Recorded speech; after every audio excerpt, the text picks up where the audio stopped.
আজকে চলে এসেছি মহারাষ্ট্রের স্পেশাল ব্রেকফাস্ট মিসাল পাও রেসিপি নিয়ে। খুব সহজে কি করে বাড়িতে তৈরি করবেন সেটা এখানে আমি দেখিয়ে দেব। প্রথমে নিতে হবে মটকা বা মথ বিনস, এটাকে হিন্দিতে মাটকা বলে, ইংলিশে মথ বিনস বলে, অনেকটা আমাদের তরকার ডালের মতো। ওটাকে ভালো করে স্প্রাউট করে নিতে হবে। তারপর একটা প্রেশার কুকারে স্প্রাউটের ডালটাকে দিয়ে তাতে দিয়ে দিতে হবে পরিমাণ মতো জল, লবণ আর হলুদ।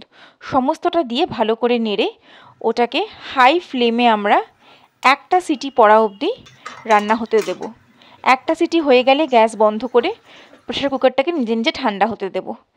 প্রেশার কুকারটা খোলার পর দেখতে পারবেন যে আমাদের বিনসগুলো কি সুন্দর সেদ্ধ হয়ে গেছে, অথচ গোটা গোটা আছে। এবার দুটো পেঁয়াজকে পুড়িয়ে নিতে হবে। পেঁয়াজ দুটোকে অবশ্যই পোড়াবেন, তাহলে একটা খুব সুন্দর ভালো স্মোকি ফ্লেভার আসবে। পেঁয়াজটা পুড়িয়ে নিয়ে টুকরো করে কেটে নিতে হবে। পোড়া পোর্শনটাও রাখবেন, তাতেই স্মোকি ফ্লেভারটা আসবে। এবার তৈরি করে নেব একটা মশলা, যার জন্য লাগবে সাজিরা, এমনি জিরে, ধনে, বড় এলাচ, ছোট এলাচ, দারচিনি, লবঙ্গ, সাদা তিল আর পোস্ত। এর সাথে গোলমরিচও লাগবে। আমার কাছে গোলমরিচ ছিল না গোটা, তাই আমি পরে গোলমরিচের গুঁড়ো দিয়ে দিয়েছিলাম। এবার নিয়ে নেব তেল, তাতে দিয়ে দেব এক এক করে সমস্ত মশলা, গোটা জিরে, ধনে, এলাচ, দারচিনি, লবঙ্গ, যা মশলা দেখানো হয়েছে সবই একের পর এক দিয়ে দিতে হবে। দিয়ে একটু নেড়ে চেড়ে ভেজে নিতে হবে। খেয়াল রাখতে হবে মশলা যেন পুড়ে না যায়। এবার দিয়ে দেব গ্রেট করে রাখা আদা, রসুনের কয়েক কলি, আর দিয়ে দেব সাদা তিল, আর দিয়ে দেব পোস্ত। সমস্তটাকে নেড়ে চেড়ে সুন্দর করে ভেজে নিতে হবে কাঁচা স্মেলটা চলে যাওয়া অবধি। এবার দিয়ে দেব গ্রেট করে রাখা নারকেল। আপনাদের কাছে ফ্রেশ নারকেল না থাকলে আপনারা শুকনো নারকেলও ব্যবহার করতে পারেন। সমস্তটা নেড়ে চেড়ে কিছুক্ষণ ভেজে নেওয়ার পর এবার তার মধ্যে দিয়ে দেব টুকরো করে কেটে রাখা টমেটো। খেয়াল রাখতে হবে মশলাটা যেন কোনোভাবেই পুড়ে না যায়। সমস্ত পরিমাণ ডেসক্রিপশন বক্সে দেয়া থাকবে, আপনারা ওখান থেকে দেখে নেবেন। সমস্তটা দিয়ে একটুখানি ঢাকা দিয়ে দেব টমেটোটা গলে যাওয়ার জন্যে। আমি এখানে শুকনো লঙ্কা দিয়ে দিয়েছি, ওটা আমি আগে দিতে ভুলে গেছিলাম, আপনারা ফোড়নেই দিয়ে দেবেন। সমস্তটাকে নেড়ে চেড়ে ভেজে নিচ্ছি। দেখুন কালারটা একটু চেঞ্জ হয়ে এসছে। এই সময় গ্যাস অফ করে মশলাটাকে ঠান্ডা করে নিতে হবে। দেখুন গোলমরিচের গুঁড়ো আমি এই সময় অ্যাড করে দিলাম। আপনাদের কাছে গোটা গোলমরিচ থাকলে সেটা আগেই দিয়ে দেবেন। তার মধ্যে দিয়ে দিলাম পুড়িয়ে রাখা পেঁয়াজ। সমস্তটাকে ভালো করে একটা পেস্ট বানিয়ে নিতে হবে। চেষ্টা করবেন যাতে যত কম জল দেয়া যায়। আমার একটু মিক্সিটা আটকে গেছিলো বলে আমি একটু জল এখানে অ্যাড করেছি। জলটা কম দিলেই সব থেকে ভালো, তাহলে ভাজার সময় আর তেলে দিলে মশলাটা ছিটকাবে না।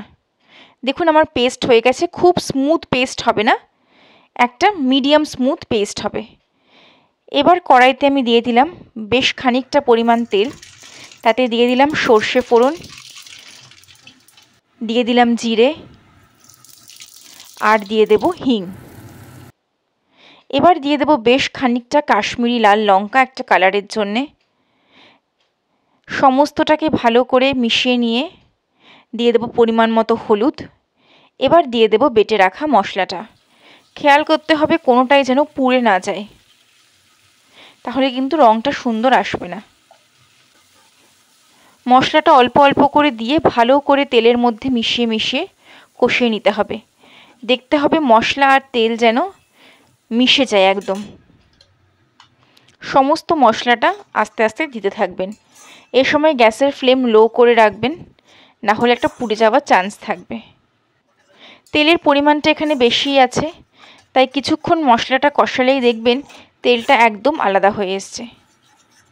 এই সময়তেই আগে থেকে সেদ্ধ করে রাখা মটকাটা আমি এর মধ্যে দিয়ে দেব।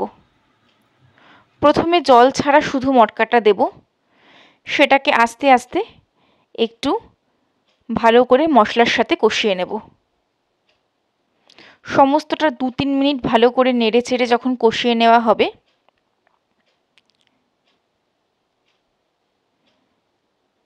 তারপরে দিয়ে দিতে হবে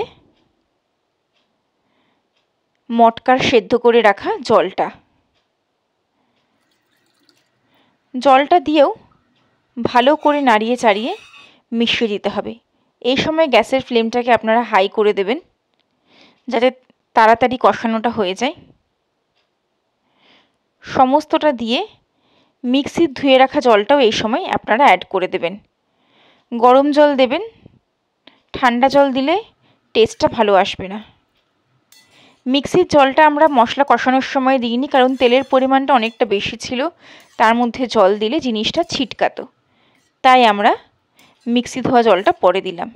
এবার কিছুক্ষণ ঢেকে দেব পুরোটার মধ্যে একটা সুন্দর ফুটে ওঠার জন্যে। ফুটে উঠেছে দেখুন, উপরে তেলটাও ভেসে এসছে।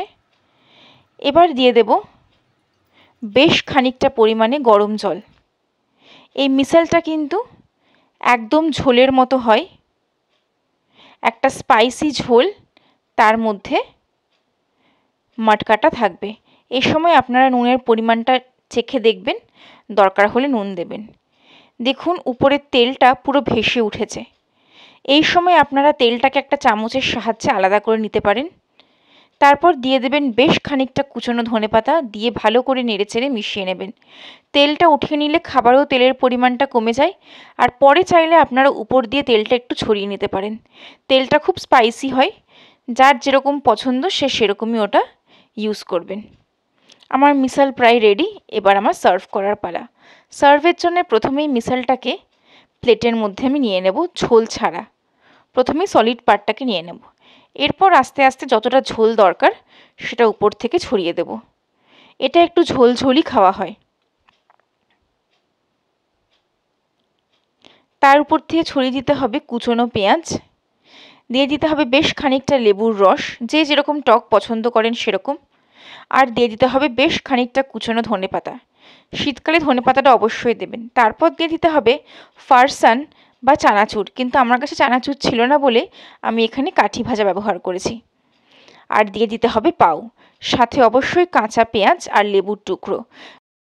মিশালের সাথে কিন্তু পাউটা কাঁচাই খায়। আমি দেখুন উপর থেকে একটুখানি তুলে রাখা তেল ছড়িয়ে দিলাম, দেখতেও সুন্দর লাগছে, টেস্টটাও খুব সুন্দর লাগবে।